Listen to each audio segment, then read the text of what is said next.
George Kilpatrick Inspiration for the Nation, celebrating people you feel good about. Clemmie Harris is a candidate for New York 22, the 22nd Congressional District. Now, you might say, well, that race isn't until next year. But Clem, as he is affectionately known as, would like you to know a little bit about his background as the Democrats vie for the right to challenge current incumbent Brandon Williams. So, Clem, you have a background. You're currently a professor at Utica College. You have a background as a police officer. Tell us a little bit about why the great residents of the newly constructed 22nd Congressional District. It's not new now, but it was new when it was, a few years ago when he first ran. Tell us about why. Tell us a little bit about you. Right. So first, Brother Kilpatrick, thank you very much for inviting me to come on your show. I very much appreciate being able to have this conversation with you, your listeners, and potentially the voters of New York's 22nd Congressional District. I want to first say that even though this is a regional election, it's a regional election with national importance. So even if you don't live in the 22nd New York Congressional District, this matters because this district is one of the 5 that can affect the balance of power between the Republicans and the Democrats in the House of Representatives. So this is a regional election with national significance.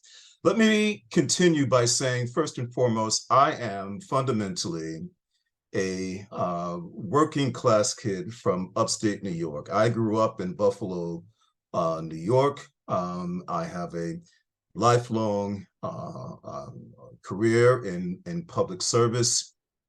I grew up with working class parents in a community that started off racially diverse, but within a few years became hyper racially segregated. For anyone who has lived in an upstate urban community or in what we call urban Rust Belt communities, you know this story very well. It is a story of deindustrialization. It is a story of the ways in which the great generation, the baby boomers who grew up in the post-World War II economy, began to find that opportunities in manufacturing disappeared. Urban communities began to struggle. Communities began to struggle. In fact, it is that whole process that really ignited my interest in activism. Being a child who studied the civil rights movement, I began to see how themes of the civil rights movement were playing themselves out in my community, and I became very active in grassroots politics at that particular age. As you stated, Brother George, I do have a background in law enforcement. I am formerly a road trooper with the New York State Police, former criminal investigator, but I'm also a former combat trained drill sergeant in the U.S. Army Reserve. I've had the great pleasure of serving with Governor David Paterson, the first African-American and legally blind governor of the state of New York.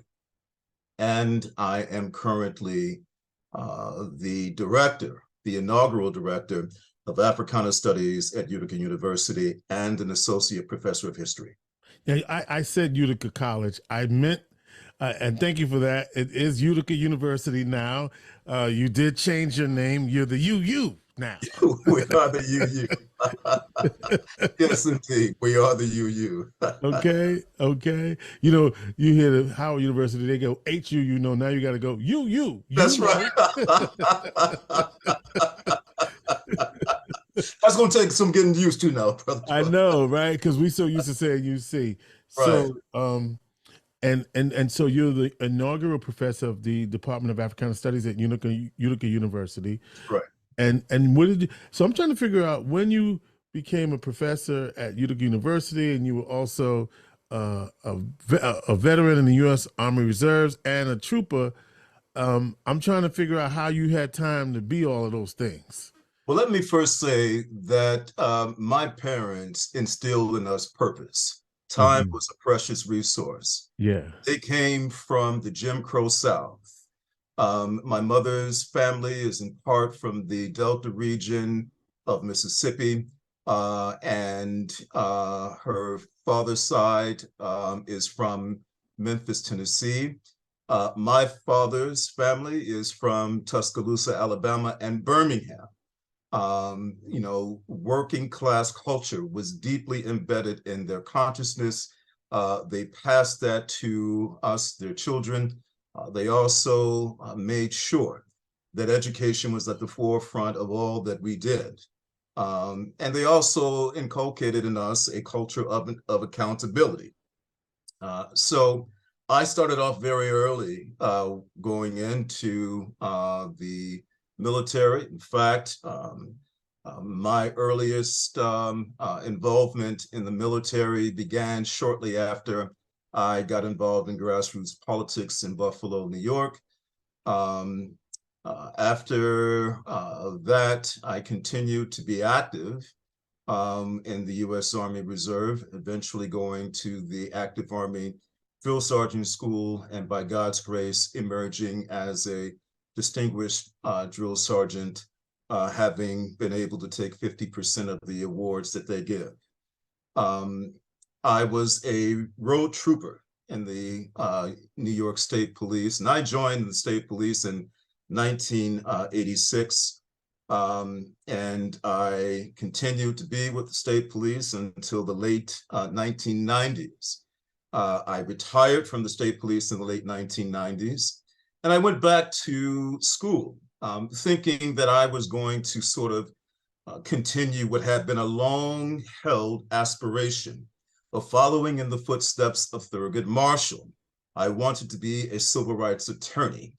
It is when I returned to school. I was enrolled in SUNY Albany in the late 90s, early 2000s, and I met one of the most influential individuals in my academic career, who was not only a mentor, but also someone who was my thesis advisor. And he said, look, I think you're going to get into any top law school in the country, make a lot of money, but I think you are much more of an academic. He was right.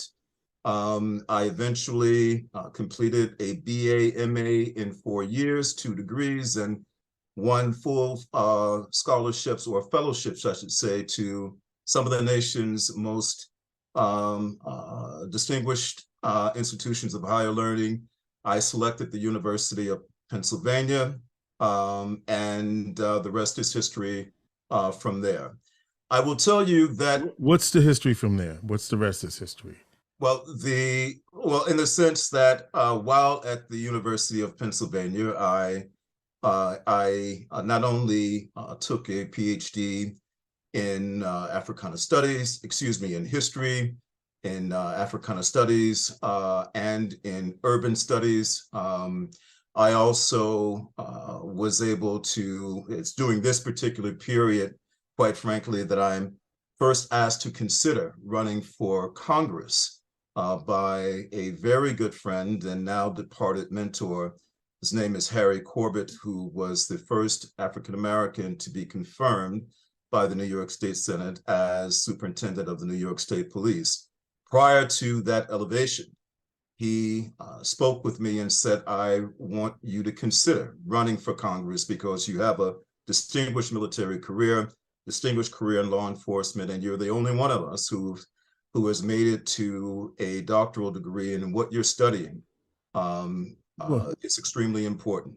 Well, I find it interesting that you said, I went to UPenn and the rest is history. I'm like, well, what history?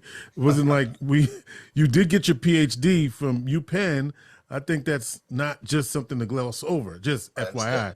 But I'm interested in why you want to, given that background, and here's what you said to me. I'm going to name it. You said that this candidacy for you is a calling.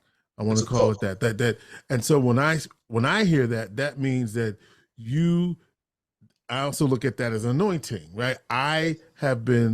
This is what I've been called to do, right? And so for the voters of the New York 22 who will have to choose you among other people, why should the folks of Madison, Onondaga, and Slither of Oswego County decide that you're calling, and Oneida County, why should they give you that shot? Because while you might feel the call to do that, this is a very, very diverse district with a lot of diverse needs, from rural to suburban to hardcore city. You got a lot on this to consider, and a lot of divergent issues. So why are you running?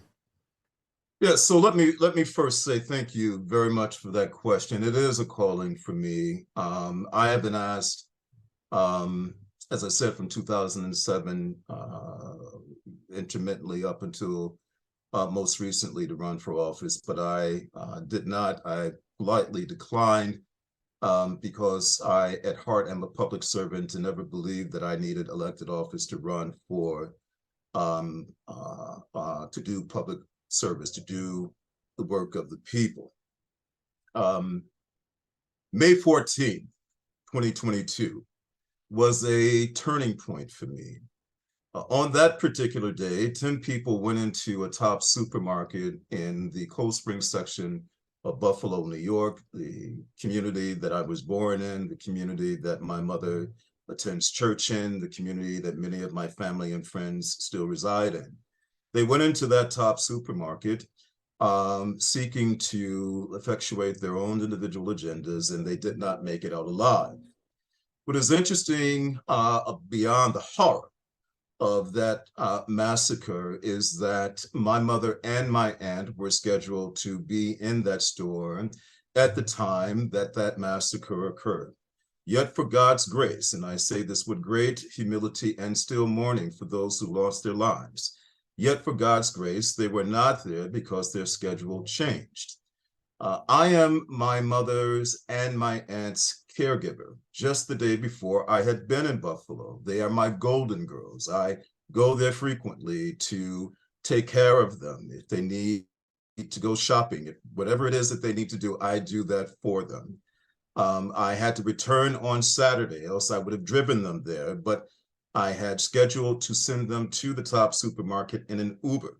Their schedule changed hours before, and I did not send that Uber. But it was very, very surreal for me to see what happened and to realize how close my mother and my aunt came to that. But it doesn't stop there.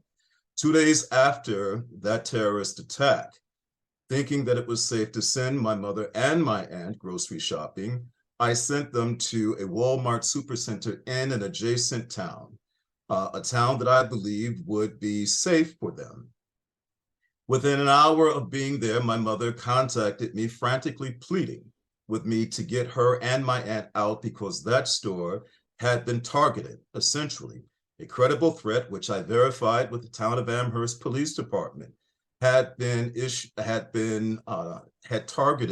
that Walmart supercenter with the same type of terroristic threat that had happened at the Top supermarket. That terrorist threat didn't just hit the Walmart super center. It also hit Wegmans and a few other soft locations that had well-established reputations for large amounts of Black and brown consumers. These events left me asking myself, is there more that I can do? As I said, I am a former combat trained drill sergeant. I know ordnance. I know assault weapons. I've trained American soldiers on the M16A1 semi-automatic and automatic rifle. I am a former road trooper, a former criminal investigator with the New York State Police. If there's anything that I understand, it is weapons and the importance of public safety. That is one of the core reasons why I am here. I'm also here because I have been increasingly watching threats against democracy, particularly voting rights, women's right to have full autonomy over their body, attacks against labor interest, attacks against the environment. These are issues that are extremely important to me. These are issues that I discuss in my academic role as a professor. These are issues that I have discussed in my scholarship. Equally important. Yeah, well, I get all of that, but I want to know why, when voters they're going to have some choices. Yes. Right. Well, first of all, somebody's going to get nominated by the Democrat. You're seeking a Democratic nomination. Let me start with that. So somebody's going to get nominated. And so why, given what these various districts are looking for, I'll ask again, why will voters choose you over anyone else that's running? What are you bringing to the table, and what are your core issues? You said, I guess reducing violence is one, protecting women's rights two. What are your core issues? Why are you running? Yeah, well, this is an extremely important point that you've raised. Let me also say that I have an experience in governing, right? I have dealt with issues involving police reform. I have addressed issues involving stop and frisk. I have worked with the governor and took a leading role on eliminating the Rockefeller drug laws, which gave the nation mass incarceration. During the Great Recession, I expanded opportunities for women, for minority women and business-owned enterprise. Equally important, because New York has more than 500,000 small businesses, when the Great Recession hit, I established a small business revolving loan fund that opened up a non-traditional tributary to ensure that small businesses could continue to make payroll to keep their doors open. I have a strong background in governing. In addition to that, on the issues, you talk about diverse issues, you're absolutely right. The urban is different than the suburban, and the suburban is different than the rural. I believe very strongly that we have reached a point when it is now time to begin to develop comprehensive strategies for each ecosystem. We need to deal with a comprehensive strategy for the urban environment. We need, not to the detriment, I might say, to the suburbs or the rural, because they have concerns that are distinguishable from the urban and the. So again, I don't want to interrupt, but you said that the district is very different, suburb, city. Continue. Right. What I'm basically saying is that you're absolutely correct in your framing. There are very complex issues within the district. The urban is different than the suburban. The suburban is different than the rural. And I believe that we have reached a point where it is now essential for us to develop complex strategies to address the diversity of the issues that the district has. And I believe that I have a strong background to be able to do just that. You talked about governing. When did you have a chance to govern?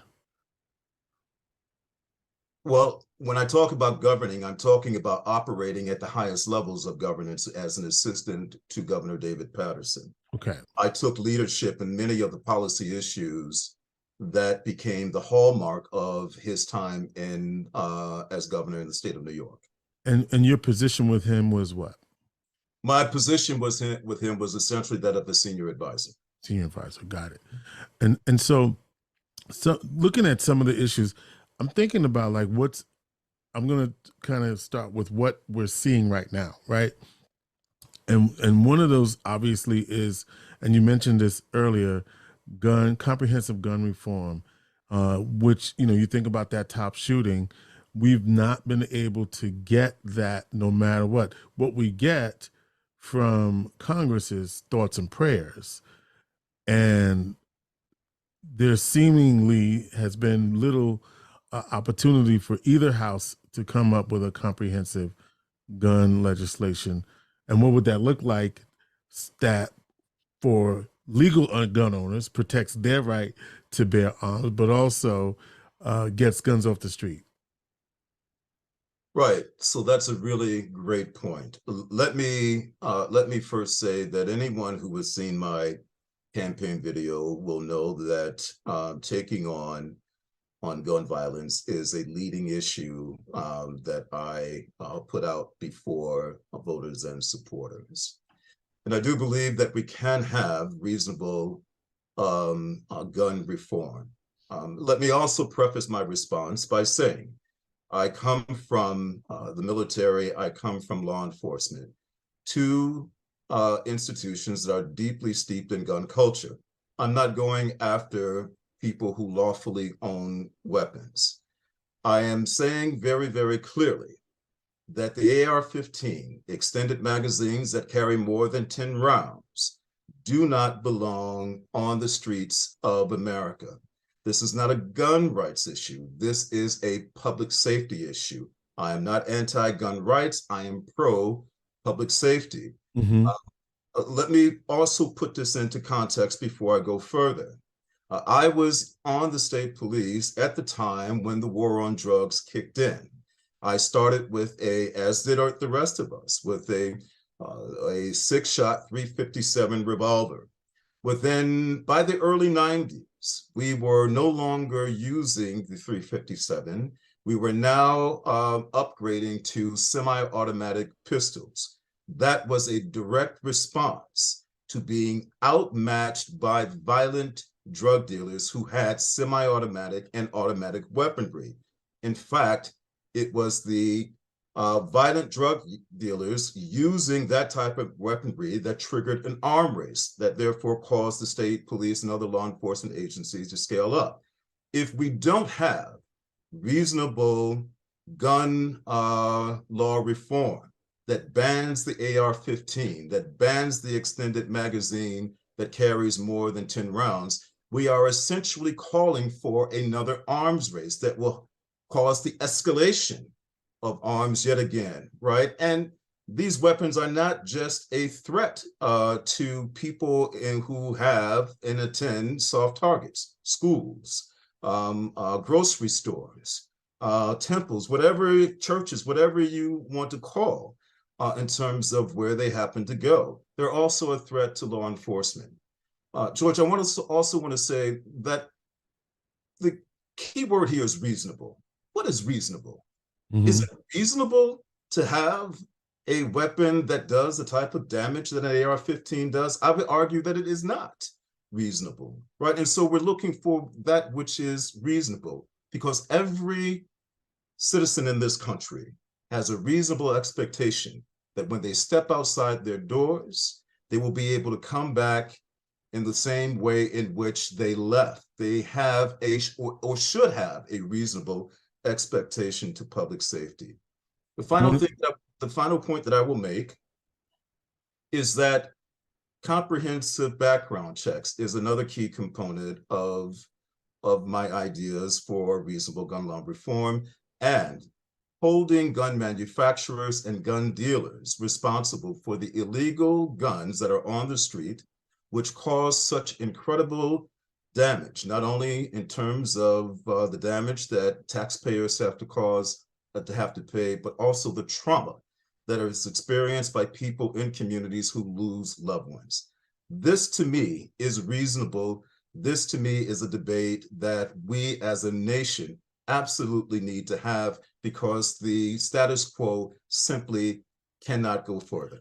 Some argue, talking with Clemmie, but Clem for short, Clem Harris, candidate who's seeking a nomination to be the representative for the 22nd Congressional District. Bail reform in New York was there's mixed reviews about that, right? On the other hand, we needed it, but some say it went too far. Where do you stand on bail reform? And do you side with those who say it needs to be reformed again? The answer to that question is no. I don't think that it needs to be reformed again. Look, I'm in favor of fair bail reform. I absolutely am in favor of fair bail reform. What I'm not in favor of is ultimately reducing the accountability measures for anyone that is charged with a crime.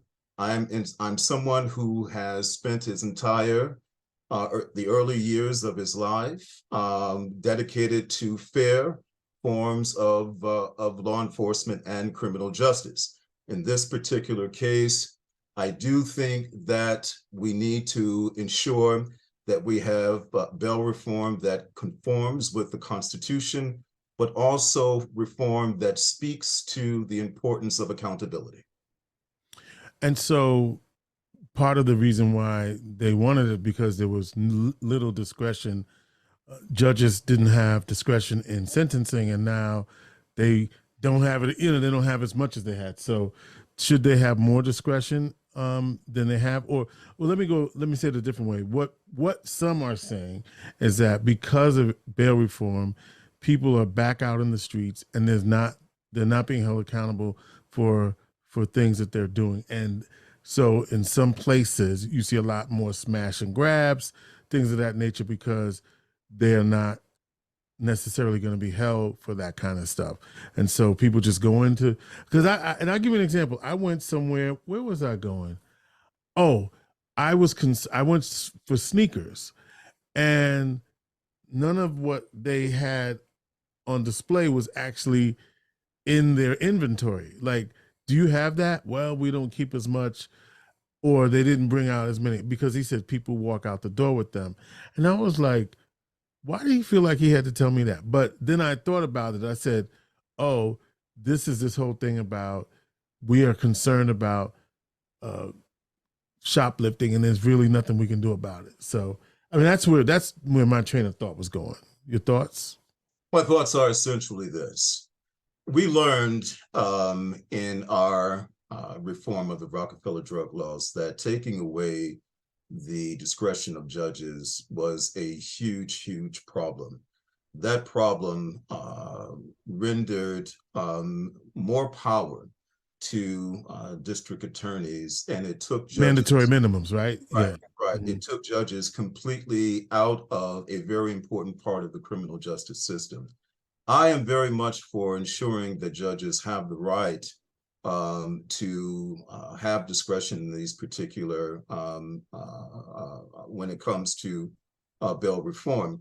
I also believe that we should not have a turnkey society, right? Should not be about, clearing the jails so that those who were just charged with something are immediately back on the street. Again, I'm very much for bail reform that conforms with the Constitution, bail reform that places judges' discretion back at the center of our criminal justice system. There is a reason why they go to law school. There is a reason why we, the public, elect them as judges. We should allow them to do their job. And if they don't do their job, then as voters, we should hold them accountable.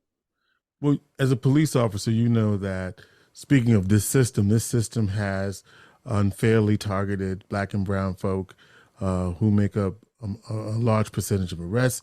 This has been well documented. So is there, from your vantage point, things that legislatively can be done when you can see that statistically we're still seeing disparities in arrests, and even when good intentions, and I know that there's efforts at reform in the city of Syracuse, for example, but overall, what changes? What, does your skin color still matter when it comes to law enforcement? And if you say law is blind and justice is blind, then why do we have such a disparity? And is there anything from your vantage point as an potentially elected to Congress, that you see needs to be done about that? So let me first, and again, thank you for a very important question. Let us not, sort of beat around the bush on this issue, right? Racism is very much alive within our particular institutions. And I want to emphasize systemic forms of racism. I fundamentally believe that every individual who puts on the uniform, or the vast majority of those who put on the uniform with the intent on doing the job to the best of their particular ability. I do believe that the vast majority of people seek to see others as human beings. That being said, we cannot ignore systemic racism, and systemic racism does still exist. I have been thinking very much about this. I've actually assembled a council of law enforcement experts, some who are retired. Many, in fact, are all retired to be my council of advisors on issues associated with law enforcement. One of the things that we began to sort of understand is that supporting law enforcement and supporting social justice are not diametrically opposed concepts. They're two sides of the same coin. To be clear, Brother George, I am an original and long-term member of the New York State Police, or the New York State Troopers Guardians Association. We joined the state police way back when and started the Guardians Association because we believed that law enforcement, good law enforcement, also came down on the side of social justice. We have continued to advocate that particular point. We believe that you can support law enforcement, as I said, and support social justice. We also believe that or at least I believe, that intercultural education is absolutely essential. That must be a part of the training, both for incoming recruits and for veterans, quite frankly. I also believe that in addition to this particular issue, we have to have strong accountability measures. Of that, there can be no doubt. People must be held accountable for police brutality. They must be held accountable for abuse of their authority. But I also recognize that law enforcement people, of which I was one, are human beings like any other human being. And these are human beings that for the longest period of time, because of the culture, were not really able to speak about issues involving mental health. One of the major policy initiatives that I'm going to put forward is increasing support for mental health, because mental health is a huge part of this discussion that doesn't get discussed. I also want to increase the ability to have training programs that will bring increasingly into law enforcement people who are working in the areas of mental health, such as social workers, people who have masters in social work. And I say this because law enforcement officers are not trained to deal with people who have and suffer from mental health issues. But the expectation is that they will address these issues. Well, you can't address them if you're not trained. But if we are looking to increase the capacity for law enforcement to serve equitably and serve in a way that reflects the full humanity of everyone, then we must equip them with the tools and the resources to do that. And I think legislation that would allow MSWs who are trained in this background to respond with an officer, particularly when an officer has an issue involving mental health, is a very important intervention.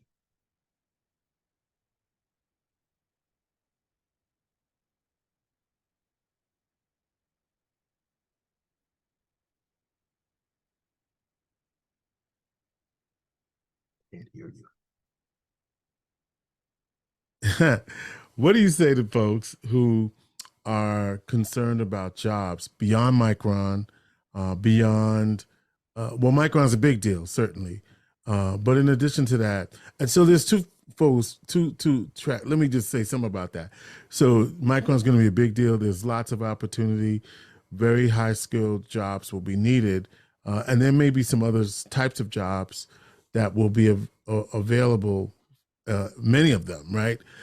And then there's concern that maybe there are going to be folks who are not going to be able to participate in that potential opportunity for this region. So that's one thing. So in addition to Micron, what other opportunities do you see for job growth and economic prosperity in this region? Now, Micron's a big deal, right? But are there other opportunities that you see that would lead to greater economic prosperity, jobs in this community? So that is a really, really great question. When I think of Micron, I think of GE. Mm-hmm. GE was a major economic engine for upstate New York. And what it did was not only provide great manufacturing opportunities for working class families, it also created great opportunities, secondary and tertiary economic opportunities, because it allowed for entrepreneurs to develop businesses, to speak to the great workforce that GE had. Micron can potentially be the GE for the central New York area that GE was for the Mohawk Valley region. And I emphasize small businesses because small businesses are the economic engines of New York State, certainly of this particular congressional district, and I would make the argument for the nation itself. That is one of the reasons why I led not only on making sure that small businesses in the state remained open during the Great Recession. It is also the primary reason why I expanded opportunities or led the governor's efforts to expand opportunities for minority and women-owned businesses. To understand economic development, community development, is to understand the strength of their small business institutions. These are anchor institutions. When anchor economic institutions do well, the community does well, right?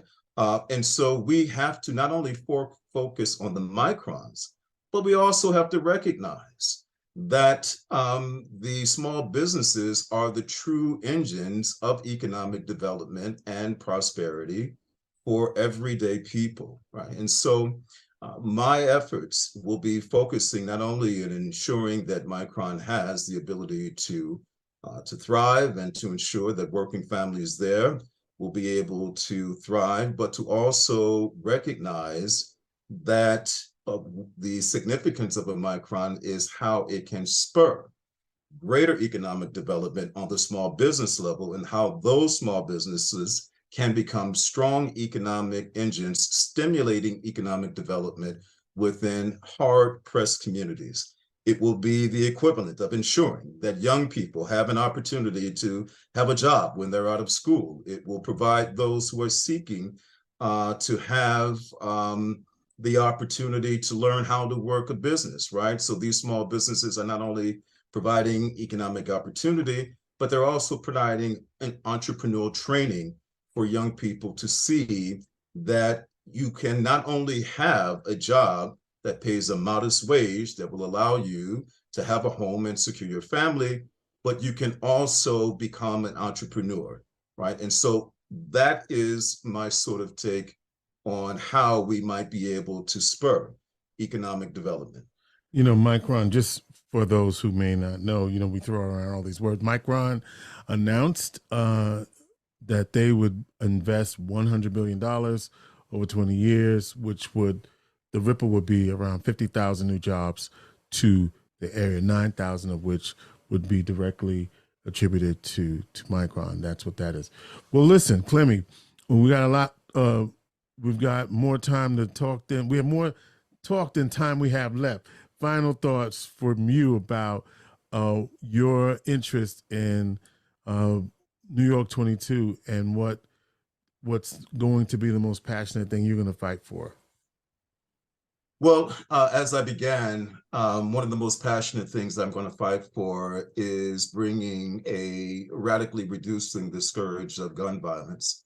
This is extremely important because without stability, we cannot have economic development. We can't even have a normal or regular, however one defines that, healthy foundation for life. And so addressing gun violence is going to be one of my top issues. Dealing with the threats against civil liberties, particularly voting rights, particularly issue involving a woman's right to have full autonomy over her body, is also going to be very important. But the other important thing that I'm going to be doing is not operating off the notion that I have all of the answers. That is the epitome of arrogance. It does not allow for empathy, which is what I'm all about. I'm going to be spending a significant amount of time traveling through the diverse sectors of this district to meet with voters, to understand what their concerns are, because this campaign is not merely about what Clemmie Harris will do, it is about Clemmie Harris will advocate off of the will of the people. My success is based off of the whole district itself getting behind me and me understanding what their diverse issues are. And I'm guaranteed I can do that. Final thought: what is Brandon Williams not doing that you think why you think he should be retired? Very simple. He's non-existent. Brandon Williams is someone who has held if any, a very small amount of town halls. He is someone who voted with a caucus that were prepared to allow the nation to default on its bills and scuttle the economy. I might add that initial vote that he and others in his caucus gave threatened support for veterans. And this is an area where veterans have reside. Veteran support should not be a political football. It should not be something that is played with. But equally important, I believe that Brandon Williams philosophically is on the wrong side of history. And so therefore, I believe that he needs to be retired. He also voted to censor U.S. Congressman Adam Schiff for his comments about investigation into former President Trump. He voted in the Russia thing. He voted to censor Adam Schiff. So that's also something to think about. All right. Clemmie Harris, also known as Clem. What's your website, Clem? ClemmieHarrisForCongress.com. Please come to take a look at my campaign announcement video. You will see my platform. You will see the various policies that I will look to push if I'm granted the privilege to be the next representative. It's a long journey. I do have to look at the elephant in the room. You know, being an African American representing this district would be historic if that were to happen. Are you prepared for that? Yes, I am. Yes, I am. I'm prepared for that from the standpoint that history tells us that leadership is not based on the past. It is based on the moment. I think. Is the district prepared then? Well, that's a completely different question. Is the district prepared? I will simply say this. I believe that the district is prepared because I believe that the district is much more interested in ideas. I think that the district is much more interested in people who are running that recognize that all politics are local. I think that the district will support anyone who is willing to meet every individual where they are. I think that the district will support people who recognize, or me, I should say, who recognizes that every vote matters. And so I believe that the district will support an African-American to become the next congressman for New York 22, because fundamentally, I believe that the people of this district want someone who will be a strong advocate for their interest. Clemmie Harris, candidate for New York 22. They're starting early, and we wanted to give Clem an opportunity to meet some of you. Clem, thanks for joining us. Inspiration for the Nation. Thank you very much for having me. Have a great day. Appreciate you.